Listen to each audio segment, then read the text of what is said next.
नमस्कार मित्रांनो. कधी कधी साधीशी गोष्ट देखील आपल्याला जीवनात खूप काही शिकवून जाते.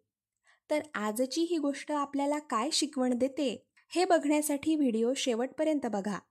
आणि कुकूज मॉम या चॅनलला लाईक, शेअर आणि सबस्क्राईब नक्की करा.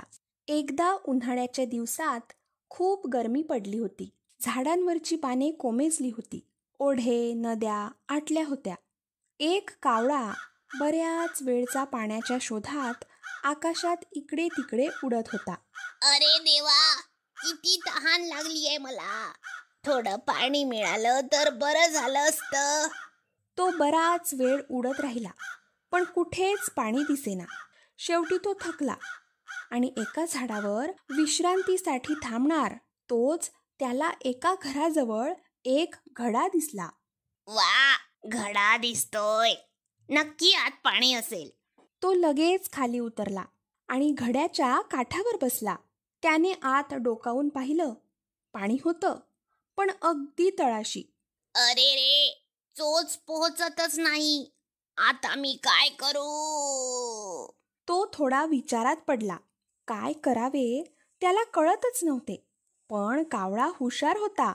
अचानक त्याच्या नजरेला छोटे छोटे दगड पडलेले दिसले. अरे वा, ह्यानेच तर उपाय होईल. त्याने एक एक दगड उचलून घड्यात टाकायला सुरुवात केली. पहिला दगड, दुसरा दगड, तिसरा दगड. असं करत करत त्याने बरेच दगड घड्यात टाकले.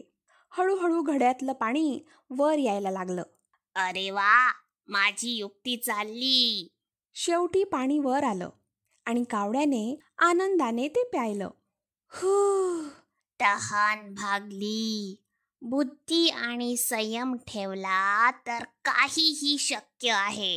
आणि तो आनंदाने उडून गेला. तर मित्रांनो, यावरून आपल्याला असा बोध मिळतो की हुशारीने आणि प्रयत्नाने कोणतीही अडचण सोडवता येते. चला तर मग भेटूया पुढच्या गोष्टीमध्ये.